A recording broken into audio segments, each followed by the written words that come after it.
लेकिन एक बड़ी खबर इस वक्त अपने दर्शकों को दे दें कि 5 बजे बीजेपी दफ्तर में जश्न मनाया जाएगा तो 6 बजे कांग्रेस दफ्तर में जश्न होगा। दोनों अपनी अपनी जीत का जश्न मनाने जा रहे हैं। नगर पालिका नगर परिषद में भी नतीजे आज आ गए। बहुत सारी सीटों पर लगभग कुछ जगह जरूर अभी भी काउंटिंग चल रही जिनमें बीजेपी ज्यादातर जगहों पर बढ़त बनाए हुए, लेकिन नगर निगम जहां पर सबका फोकस है उनमें 11 में माफ कीजिएगा 9 में अगर हम कहें तो बीजेपी लगभग जीत चुकी है और 5 में कांग्रेस आगे है, 2 में, 1 में निर्दलीय, 1 में आम आदमी पार्टी। लेकिन जश्न कांग्रेस और बीजेपी दोनों दफ्तरों में होगा।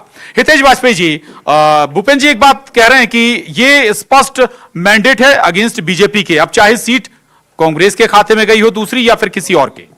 देखिए, वो दिन को रात कह दे, रात को दिन कह दे तो अपन मान लेंगे क्या? वही चुनाव आयोग की वेबसाइट के ऊपर सिंबल पर लोग चुनाव लड़े और लिखा हुआ है जी। और पहले राउंड में 26 जगह पालिका में हमारे सिंबल पर जीती हुई परिषद है जी। और महापौर सिंबल पर, और इनकी केवल 4 जगह। अब इसका हम क्या करें, आप बताओ। तो क्या हो, तो भाई मानेंगे नहीं तो क्या करेंगे। अब आप आ जाइए, चलिए कोविड काल साहब राजनीति का विषय नहीं है। मैं भी कहूँ, कल से परसों से अब कमलनाथ जी बोल रहे मेरा हेलीकॉप्टर खड़ा हुआ है, तेल भरा हुआ है, मैं यहाँ चले जाऊँगा, हार जाऊँगा तो वहाँ चले जाऊँगा। कहाँ उड़ा हेलीकॉप्टर? अच्छा, कोविड में कभी आपने सुना कि उनके हेलीकॉप्टर में कोई मरीज को उन्होंने बिठा के सही जगह पहुँचाया हो, कहीं दवाइयाँ पहुँचा दी हो, हवाई जहाज में कुछ पहुँच गया हो? ठीक है, मतलब इतनी बुरी स्थिति। दोनों बाप बेटे गायब रहे, ठीक है, दोनों गायब रहे और कहीं नहीं मिले, ढूंढे नहीं मिले। फिर बता दूं, कटारे साहब वो देश में ही नहीं थे, वो कहाँ थे हमें पता है, लेकिन अब छोड़िए, इन बातों में क्या रखा है। तो ऐसी बातें नहीं करना चाहिए। कम शब्दों में सर, कम शब्दों में जी। ये बहुत ही अशिष्टता की बात है। इसी भोपाल में कमलनाथ जी ने जो है 24 एम्बुलेंस गिफ्ट की प्रदेश के लिए, और जो है सार्वजनिक रूप से की। कांग्रेस के विधायकों ने एम्बुलेंस दी और इन्होंने चर्चा चलती रहेगी। प्रीति सूरी, कटनी की विजयी कैंडिडेट प्रतीक अवस्थी हमारे साथ जुड़े हैं।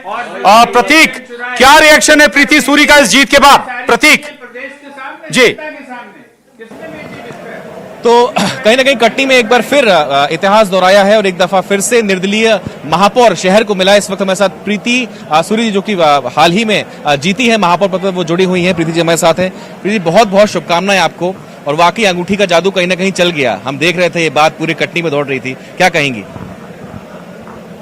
मैं कटनी शहर की जनता को बहुत बहुत साधुवाद देना चाहती हूँ, धन्यवाद देना चाहती हूँ। जिस तरह उन्होंने मुझे अपना स्नेह आशीर्वाद दिया है, मैं जीवन भर उसे नहीं भूलूंगी। मैं कटनी की सेवा करती आई हूँ और आगे भी कटनी शहर के लिए अपना सर्वस्व निछावर करूंगी। और जिस तरह कटनी की जनता ने मुझे आशीर्वाद प्रदान किया है, उस विश्वास किया है, उस विश्वास पर खरा उतरने का प्रयास करूंगी और कटनी शहर के विकास की ऊंचाइयों को हम सभी छुएंगे और सब हम मिलकर कटनी शहर का विकास करेंगे और जो भी बुनियादी समस्याएं हैं शहर की, उसे भी खत्म करने का पूरा प्रयास करेंगे। धन्यवाद। और इससे यह प्रतीत होता है कि कटनी शहर की जनता जाग चुकी है, वो असत्य नहीं देख सकती, सत्य पर जीत है और मेरी जनता की जीत है। ये मेरी अकेली जीत नहीं है, साथ में मेरी कटनी जनता की जीत है। बेशक आप भाजपा से आती थी, आपने बगावत की। अब बीजेपी में उम्र कहा जाता है कि पार्टी माँ होती है, माँ को छोड़ना आसान नहीं होता, बहुत कठिन निर्णय था।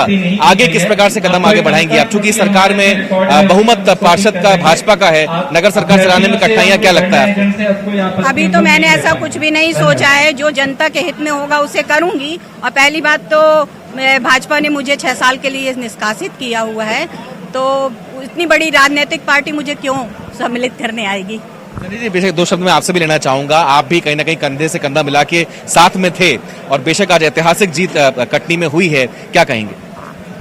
ये जो ऐतिहासिक जीत है, ये हमारी जीत नहीं है। पहले मैं जरूर निर्दलीय प्रत्याशी के रूप में इनको उतारा था, लेकिन धीरे धीरे ऐसा लग रहा था कि जनता खुद हमारा चुनाव लड़ रही है, जनता हमारा खुद प्रचार कर रही है। हमें ज़्यादा प्रचार करने नहीं पड़ा, लेकिन हम दोनों ने मिलकर मेहनत में कोई कसर नहीं छोड़ी। जहाँ जाते थे जनता हमारा खुद ही प्रचार कर रही थी और हमारे जो उपनगरीय क्षेत्रों में भी हमारा पूरा प्रचार था, जनता खुद कर रही थी। हमें विश्वास नहीं हो रहा था और हमें पूरा विश्वास था कि हम विजय हासिल करेंगे और आज ये विजय जो हासिल हुई है जनता की विजय है, हमारी नहीं है। बहुत बहुत शुभकामनाएं आप दोनों को ही। तो ये थी प्रीति संजीव सूरी जी जो बता रही थी कि कहीं ना कहीं जनता की जीत हुई है, जनता के कैंडिडेट ने चुनाव लड़ा है, निर्दलीय कैंडिडेट ने चुनाव नहीं लड़ा है और आगामी दिनों में भी जो कुछ बेहतर हो सकेगा वो कटनी के बिल्कुल बिल्कुल प्रतीक। हालांकि प्रतिक्रिया भी सामने आई कि 6 साल के लिए जब बीजेपी ने निष्कासित किया तो फिर पार्टी क्या फैसला लेगी, उनको लेकर यह सवाल प्रतीक ने किया था। शुक्रिया प्रतीक। अनुराग, जश्न का जिक्र हो रहा था अभी 5 और 6 बजे दोनों जगह जश्न होने वाला। आ रहा हूं तेज जी आपके पास। जश्न होने वाला है। जश्न, आगे की तस्वीर जश्न की है, लेकिन पीछे का डिस्कशन भी होगा कि भैया कहां कमी रह गई, 23 में क्या करना है अब। बिल्कुल, देखिए जश्न की मिठाई अभी बांटते हुए भूपेंद्र गुप्ता जी नजर आए थे, लेकिन मुझे लगता है कि ये जो इस मिठास घोली जा रही है इसके पीछे जो कड़वाहट है उसका अभी किस तरीके से समाधान निकाला जाएगा, इसको लेकर भी मंथन जरूर किया जाएगा। क्योंकि देखिए इस बार के चुनाव में न सिर्फ प्रदेश स्तर के, राष्ट्रीय स्तर के मुद्दों को भी उठाने की कोशिश की गई थी, लेकिन जनता ने, मुझे जहां तक लगता है जनता ने स्थानीय मुद्दों को देखकर भी अपना वोट दिया है। तो एक बड़ी चुनौती जीते हुए उम्मीदवारों के सामने भी होगी, चाहे वो परिषद बीजेपी की हो, कांग्रेस की हो, या फिर जो विजयी उम्मीदवार हैं वो अपने क्षेत्र में कितना विकास कार्य कर पाते हैं। क्योंकि अब जनता ने जो वोट दिया है उसमें ये जताने की पूरी तरीके से कोशिश की है कि जो विकास कार्य करेगा, जो उनके मुद्दों को सुनेगा, उसी को पार्टी वोट देगी। यानी कि चाहे राम मंदिर या सॉफ्ट हिंदुत्व, हार्ड हिंदुत्व से हटकर भी जो तमाम तरह के मुद्दे हैं वो इस बार मुझे लगता है कि नगरीय निकाय के चुनाव में जनता पर असरदार साबित हुए और शायद वो सोचकर भी जनता ने अपने वोट का इस्तेमाल किया है। तो आने वाले समय में कई तरह की चुनौतियां होंगी और जिस तरह से आपने बोला कि अलग से मंथन भी होगा, तो निश्चित तौर पर वो मंथन करना जरूरी होगा, क्योंकि अगले साल फिर से चुनाव है और इन चुनावों के नतीजों के साथ दोनों ही दलों को जीत का जश्न, मतलब परसेप्शन बनाना है, कार्यकर्ताओं में ऊर्जा बरकरार रखनी है। तेजी में आ रहा हूं आपके पास, उससे पहले प्रदेश बीजेपी अध्यक्ष वीडी शर्मा को आपको सुनाते हैं। न्यूज 18 संवाददाता ने बात की है वीडी शर्मा से, सुनिए। की गिनती जारी है और इसमें भाजपा को झटका लगता नजर आ रहा है और मेरे साथ बात करने के लिए प्रदेश अध्यक्ष विष्णुदेव शर्मा है। नगर पालिका, नगर परिषद में भारतीय जनता पार्टी 95% से ज़्यादा सीटों पर जीत करके आई है। 95% पार्षद भारतीय जनता पार्टी की हर जगह पर जीते हैं, यानी लगभग 95% से ऊपर नगर परिषद, नगर पालिका में बीजेपी का दबदबा है। कोई नाराजगी, जनता में नाराजगी की बात कमलनाथ जी क्या बताएंगे। कमलनाथ जी से जनता अच्छे से उनको जानती है और जनता ने कांग्रेस को तो पूरी तरह से नकार दिया है।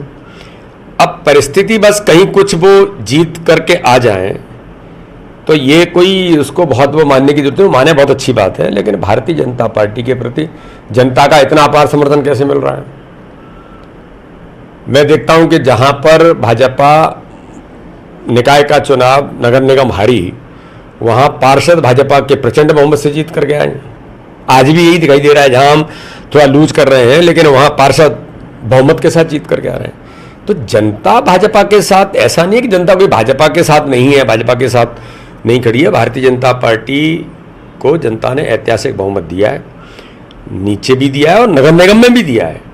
मेयर के चुनाव, अब जैसे मैं अपने क्षेत्र की बात करता हूं कि कटनी में बीजेपी की जो बगावत की हुई कार्यकर्ता है वो चुनाव लड़ रही है, तो बीजेपी ही आपस में चुनाव लड़ी है, कांग्रेस तो वहां कहीं है ही नहीं। तो इसलिए ये हो सकता है कि, लेकिन हार तो हार होती है, उसका एक्सेप्टेंस भी दिया जाता है। मैं तो ऐसा मानता हूं कि अगर हम लोग कहीं अगर हारे हैं तो उसकी समीक्षा भी करेंगे, जो संभव हो सकता है उस पर हमें क्या करना है हम वो भी करेंगे। लेकिन भारतीय जनता पार्टी को जनता ने इस बार बहुत व्यापक समर्थन इस निकाय के चुनाव में दिया। सर, इस चुनाव में एक चीज और भी उभरी है, आम आदमी पार्टी सिंगरौली में मेयर उनकी बन गई। असदुद्दीन ओवैसी साहब की पार्टी है AIMIM, उनके पार्षद बन रहे हैं। तो क्या ये एक आने वाले समय में आप लोगों के लिए चुनौती बन सकते हैं? नहीं, देखिए चुनौती तो कुछ नहीं है। मध्य प्रदेश एक ऐसा राज्य है जहां संगठन की अपनी क्षमताएं हैं। आपने देखा कि नीचे इतना व्यापक तौर पर भाजपा कैसे जीत करके आ सकती है, तो ये ऐसा कोई चुनौती नहीं है। सिंगरौली में एक परिस्थिति के वश जिस प्रकार से वो जीत करके कुछ मतों से आ गए हैं, लेकिन इसका कोई बहुत ऐसा अर्थ नहीं है कि कोई मध्य प्रदेश में उनकी एंट्री हो गई। कोई एंट्री नहीं होगी। और भारतीय जनता पार्टी का कार्यकर्ता इन सारी चीज़ों को बहुत अच्छे तरीके से इसका समाधान निकालना उसको आता है, वो करेगा। लेकिन परिस्थिति के बस वो एक सीट पर जीत करके आ गए, लेकिन कोई इसका ये नहीं माना जा सकता कि इसके कारण से हम उनको बड़ा कोई हमारे लिए बहुत बड़ी चिंता है। हाँ, लेकिन ये बात जरूर है कि हमारी अलर्टनेस और हम इस बात को लेकर के सजग हैं। शर्मा साहब कह रहे हैं कि हमें समीक्षा करेंगे, हार को हम स्वीकार कर रहे हैं, लेकिन भाजपा को जन समर्थन जमीन पे मिल रहा है। साथ ही उन्होंने कहा है कि आम आदमी पार्टी या AIMIM कोई चुनौती नहीं है। कैमरामैन बीनू के साथ नई दिल्ली से अशरफ काजवी, न्यूज़ 18।